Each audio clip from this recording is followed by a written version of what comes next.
Assalamualaikum warahmatullahi wabarakatuh. Kami dari kelompok 6 akan membahas analisis biaya manfaat dan analisis investasi pemerintah. Sebelumnya izinkan saya memperkenalkan anggota kelompok saya. Yang pertama ada Alfanda Izul Haq, yang kedua ada Faisal Azhari, dan yang ketiga ada saya sendiri, Gayatri Apsari.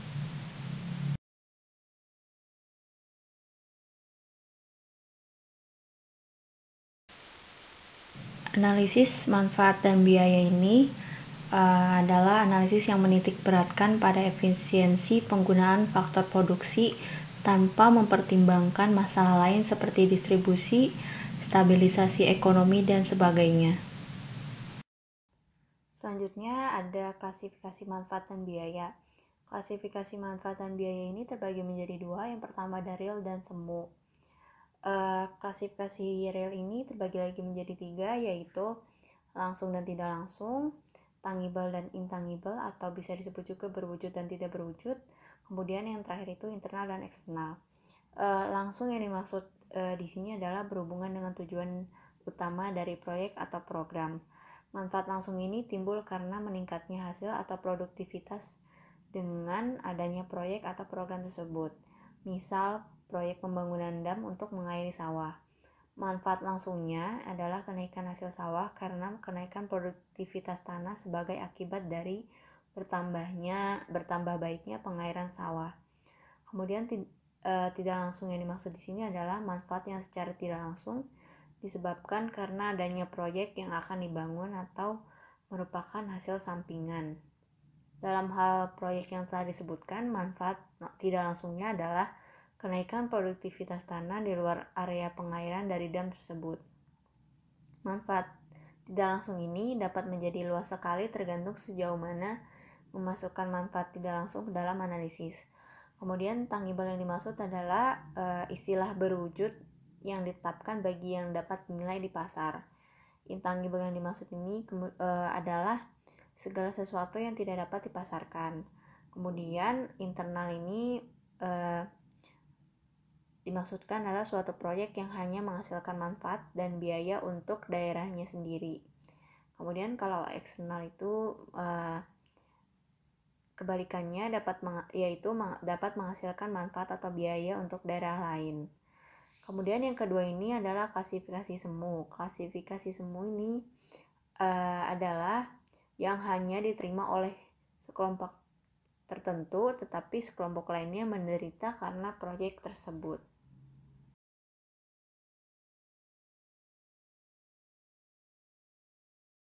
Selanjutnya adalah langkah-langkah analisis biaya manfaat. Yang pertama ada membuat kerangka analisa. Bentuk kerangka analisa ini berbeda-beda tergantung pada spesifikasi sebuah perusahaan.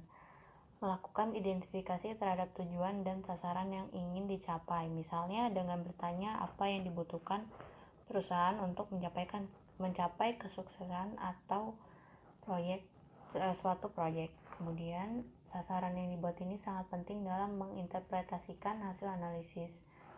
Langkah kedua adalah mengidentifikasi biaya dan manfaatnya. Mengidentifikasi biaya yang dikeluarkan dan manfaat atau keuntungan yang diperoleh dengan cara membuat daftar biaya atau daftar manfaat yang telah dijelaskan sebelumnya. Langkah ketiga yaitu menentukan nilai dari biaya dan manfaat yang ada. Biaya dan manfaat yang muncul tentunya akan lebih mudah jika dihitung dalam bentuk mata uang. Namun terlebih dahulu harus menentukan mata uang yang digunakan. Secara umum, rupiah adalah mata uang yang sering dipakai. Semua biaya dan manfaat harus dihitung tanpa terkecuali. Langkah terakhir atau langkah keempat adalah menghitung dan membandingkan total nilai biaya dan manfaat. Jika semua biaya dan manfaat sudah memiliki nilai dalam mata uang, langkah selanjutnya adalah menghitung dan membandingkan jumlah keduanya. Apabila jumlah manfaat melebihi jumlah biaya, maka bisa menjalankan proyek atau pekerjaan tersebut. Namun, apabila kebalikannya, yaitu jumlah biaya lebih besar dari jumlah manfaat, sebaiknya proyek atau pekerjaan tersebut ditinjau ulang atau dibatalkan.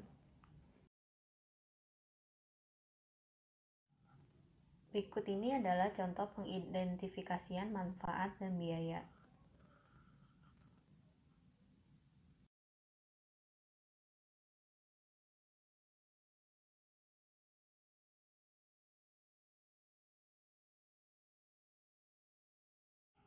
Penghitungan biaya dan manfaat ini sering digunakan untuk menganalisis kelayakan proyek pemerintah, seperti proyek pembangunan jalan, pembangunan jembatan, pengendalian banjir, dan lain-lain.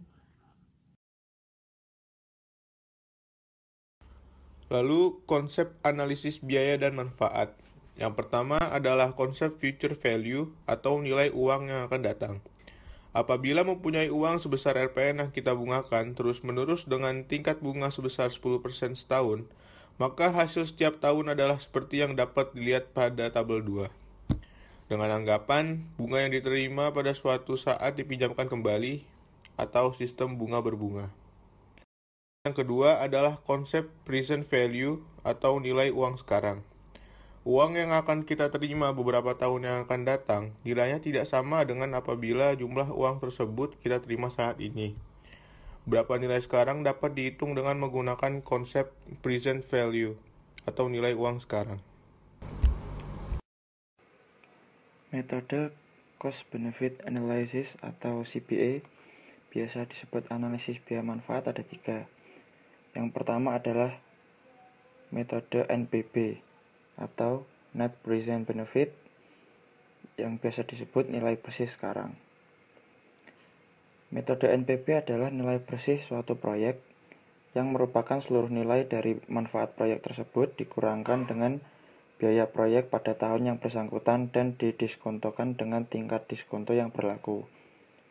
Berdasarkan metode ini, proyek yang punya NPB tertinggi adalah proyek yang mendapat prioritas dilaksanakan. Pemilihan proyek tergantung dari tingkat diskonto yang dipilih. Pemilihan tingkat diskonto haruslah mencerminkan biaya oportunitas penggunaan dana. Bila NPB lebih dari 0, maka investasi tersebut menguntungkan dan dapat diterima.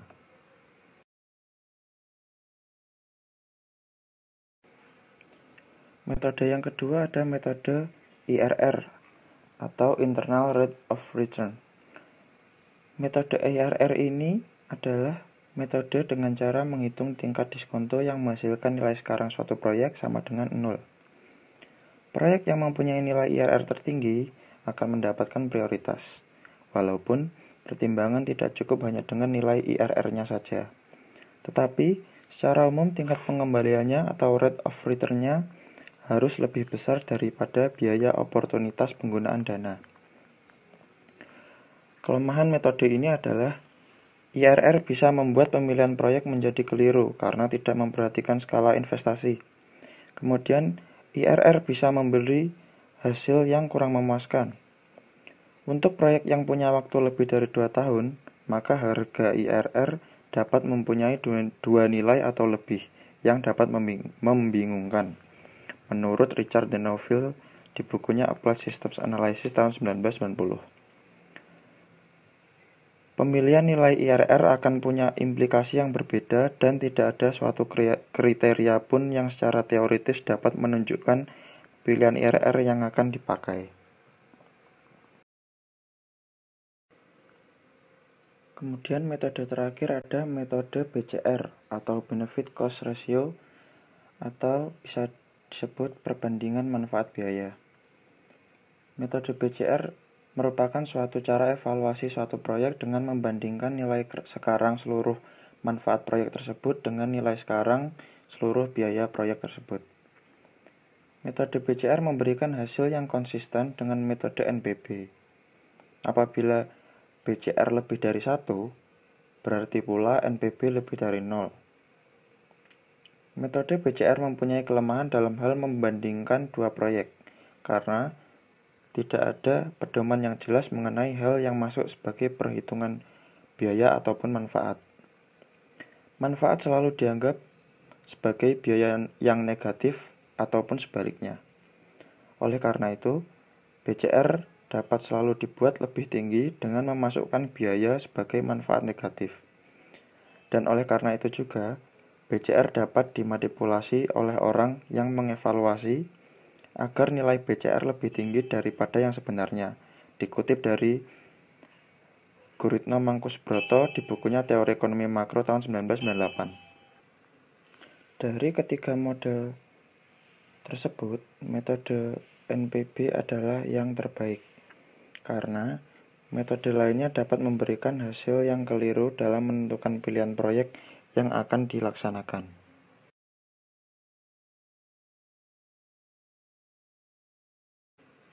Dari ketiga model tersebut, metode NPB adalah yang terbaik, karena metode lainnya dapat memberikan hasil yang keliru dalam menentukan pilihan proyek yang akan dilaksanakan.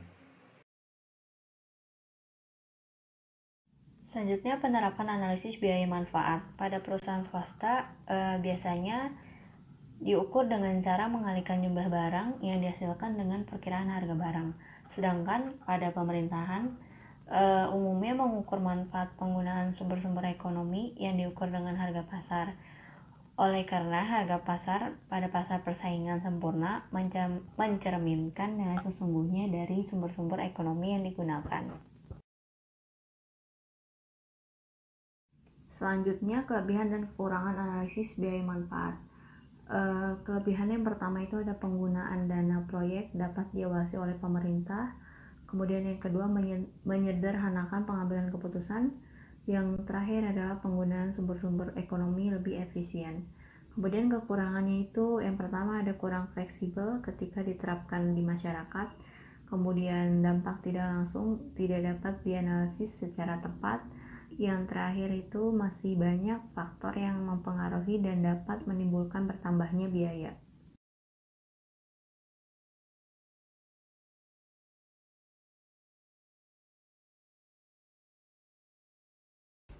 Analisis investasi pemerintah. Jadi, apa itu analisis investasi pemerintah? Dalam praktiknya, analisis biaya manfaat lebih merupakan seni daripada sains. Ketika proyek melibatkan eksternalitas negatif, sering terjadi perbedaan pendapat di antara para ahli tentang bagaimana mereka harus dinilai. Ekonom dapat mengembangkan prinsip untuk digunakan sebagai pedoman dalam menghitung dan mengevaluasi biaya dan manfaat. Namun, dalam praktiknya, penghitungan dan penilaian aktual membutuhkan upaya kerjasama dari para ilmuwan, insinyur, dan pakar lainnya. Sekian presentasi dari kelompok kami. Kurang lebihnya mohon maaf. Wassalamualaikum warahmatullahi wabarakatuh.